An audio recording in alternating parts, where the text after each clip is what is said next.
اللہ اللہ اللہ اللہ حضرت فاروق اعظم رضی اللہ تعالیٰ خوف خدا سے اتنا روتے تھے کہ ان کے رخسار پر دو سیاہ لکیر پڑ گئی تھی.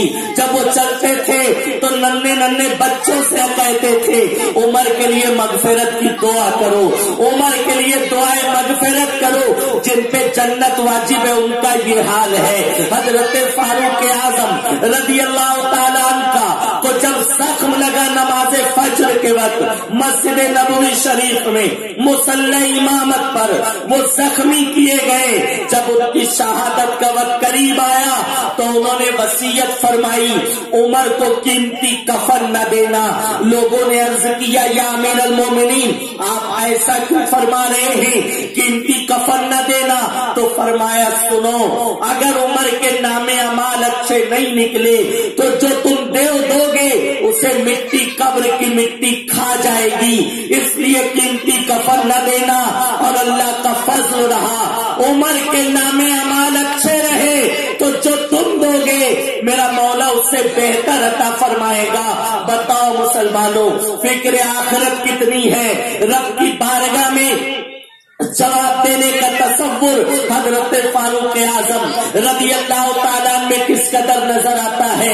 این جوانی میں حضرت عمر رضی اللہ تعالیٰ پر بڑھاپے کے آثار نظر آنے لگے تھے. لوگوں نے پوچھا یا امیر المومنین ابھی تو آپ کی ابھرتی جوانی ہے، ابھی تو آپ کا گفتگوان شباب ہے اور آپ کی یہ کیفیت ہے، آپ پورے معلوم ہوتے ہیں. تو حضرت عمر رضی اللہ تعالیٰ نے جواب دیا سنو، قبر کی یاد نے عمر کو کمزور کر دیا، قبر کی یاد نے عمر کو جوانی میں بوڑھا کر دیا.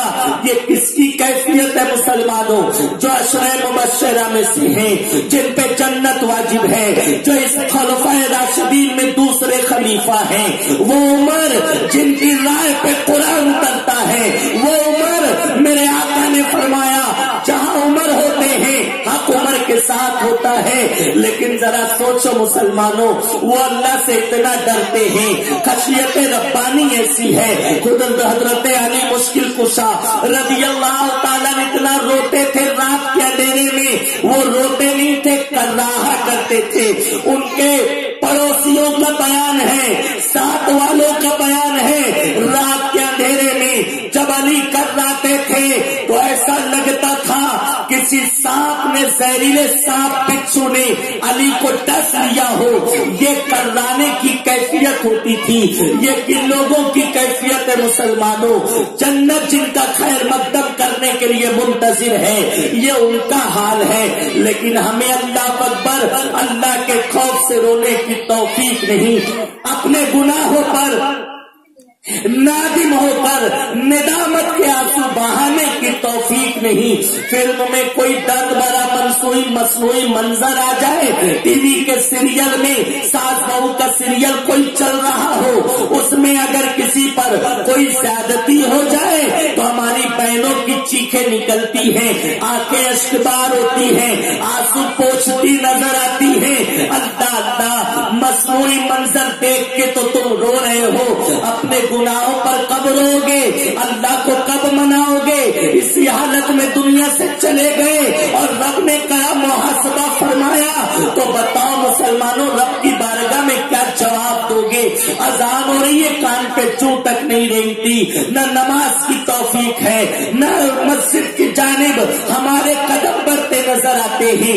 مسجد ہم سے ویران ہے، ناچ گانے کے اڈے ہم سے آباد ہیں. اذان ہو رہی ہے، وقت جماعت ہے، ہم سے فیس بک کی چیٹنگ نہیں چھوٹتی، ہم سے واٹس ایپ کی مصروفیت نہیں چھوٹتی. اللہ اللہ میسج کیا آیا اس کی فکر ہے، اللہ کا دائی کیا میسج دے رہا ہے. آؤ کامیابی کی جانب، آؤ نماز کی جانب، اس کی دعوت پر کان نہیں دھرتے ہو. میں عرض کرنا چاہوں گا مسلمانوں، کب تک ہماری یہ روش رہے گی؟ نماز ترک کرنا، اذان سن کر اس کا جواب نہ دینا. حضرت ابو ہریرہ رضی اللہ تعالیٰ فرماتے ہیں جو اذان سنے اور اس کا جواب نہ دے، اس سے بہتر تھا کہ اس کے کان میں پگھلائے ہوئے شیشے ڈال دیے جاتے تاکہ سننے سے ہی محروم رہتا، کم سے کم یہ نوبت تو نہ آتی، اذان سنتا اور جواب نہیں دیتا۔ اللہ کی کبریائی بیان کی جا رہی ہے۔ شریعت کا مسئلہ تو یہ ہے کہ کوئی قرآن کی تلاوت کر رہا ہو، اذان کی آواز سنے، قرآن کی تلاوت روک دے اور جواب دے، لیکن ہمارا تو ٹی وی بند کرنے کو ہم تیار نہیں، ہم اپنا فیس بک چھوڑنے کو تیار نہیں۔ اذان ہو رہی ہے، اللہ کی کبریائی کا اعلان ہو رہا ہے۔ خدارا مسلمانوں، اب تک جیسے بھی زندگی گزرتی رہی، وقت کو غنیمت جانو۔ میرے آقا علیہ السلام نے ارشاد فرمایا، وہ جواب میرے آقا علیہ السلام فرماتے ہیں، بڑھاپے سے پہلے جوانی کو غنیمت جانو۔ میرے آقا فرماتے ہیں، مفلسی سے پہلے تونگری کو غنیمت جانو، بیماری سے پہلے صحت کو غنیمت جانو، مصروفیت سے پہلے فرصت کو غنیمت جانو، اور آخر میں سرکار علیہ السلام نے فرمایا، موت سے پہلے زندگی کو غنیمت جانو۔ میرے پیارے آقا علیہ السلام کے پیارے دیوانوں، توبہ کرو، اللہ کو مناؤ، رب کی بارگاہ میں گر گراؤ۔ حضرت عیسیٰ علیہ السلام کس دور میں قید پڑ گیا، باران رحمت برس نہیں رہا، وقت کا پیغمبر دعا کر رہا ہے، حضرت عیسیٰ علیہ السلام دعا میں مصروف ہے، پوری قوم دعا کر رہی ہے۔ ایک دن آپ ایک چٹیل میدان میں آئے، کھلے آسمان کے نیچے شدت کی دھوپ میں اللہ اللہ گڑ گڑا رہے ہیں، مجمع آمین کہہ رہا ہے، لیکن باران رحمت نہیں برستا۔ رب کی جانب سے وہی نازل ہوئی، اے عیسیٰ، اس مجمع میں ایک ایسا بدکار ہے، ایک گنہگار ہے، جس کے سبب سے پانی رک گیا ہے، جس کے سبب سے بارش نہیں ہو رہی، اسے مجمع سے نکال دو، ابھی باران رحمت برس جائے گا۔ اس ایک کی وجہ سے پوری مخلوق پریشان ہے۔ حضرت عیسیٰ علیہ السلام نے حضرت عیسیٰ علیہ السلام نے جو رب کا ارشاد تھا اسے لوگوں کے درمیان بیان کیا، اور آپ نے فرمایا، ہم اس سے کہتے کون بدکار ہے وہی جانتا ہے، وہ اٹھ کے چلا جائے۔ اس ایک کی وجہ سے باران رحمت نہیں برس رہا، چوپائے ہلاک ہو رہے ہیں، مویشی ہلاک ہو رہے ہیں، اسی طرح سے پرندے شدت پیاس سے مر رہے ہیں، انسان جو ہے پریشان ہے، اللہ کی مخلوق پریشان ہے۔ ایک کی بدکاری ہے، ایک کے گناہ کی نوست سے پانی رک گیا ہے، ہم کہتے وہ اٹھ کے چلا جائے تاکہ اللہ ہم پہ کرم کی نظر فرما دے، ہم پر باران رحمت برسا دے، ہمارے علاقے جل تھل ہو جائیں گے، مہربانی کر ہم پر اٹھ کے چلا جا۔ لیکن کوئی اٹھ کے گیا بھی نہیں، اور تھوڑی دیر میں پانی بھی برس گیا، تھوڑی دیر میں باران رحمت برس گیا۔ حضرت عیسیٰ علیہ السلام نے رب کی بارگاہ میں عرض کی، میرے مولا، تو نے تو فرمایا تھا کہ وہ اٹھ کے چلا جائے گا تو پانی برسے گا، میں نے اعلان کیا لیکن کوئی اٹھ کے نہیں گیا، اور تیری جانب سے پانی بھی برس گیا۔ اللہ اکبر، رب کی جانب سے جواب آیا، اے عیسیٰ، پانی رکا تھا تو اسی گنہگار کی بنیاد پر، اسی گنہگار کی گناہوں کی نحوست کی بنیاد پر، اور اب پانی برسا ہے تو اسی گنہگار کی آنکھ کے آنسو کی بنیاد پر، اسی کی توبہ کی بنیاد پر۔ میرے پیارے آقا علیہ السلام کے پیارے دیوانوں، اس نے وہی توبہ کی تو جیسے توبہ کی مولا کریم نے باران رحمت برسا دیا۔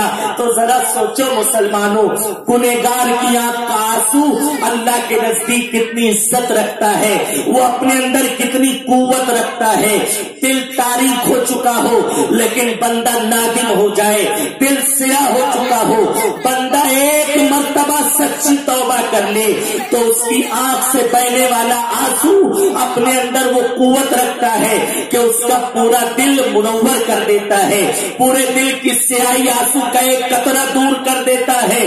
میرے آقا علیہ السلام نے ارشاد فرمایا، خوف خدا سے مکی کے پر کے برابر بھی آنسو نکلے تو سرکار فرماتے ہیں اس حصے کو جہنم کی آگ نہ چھو سکے گی.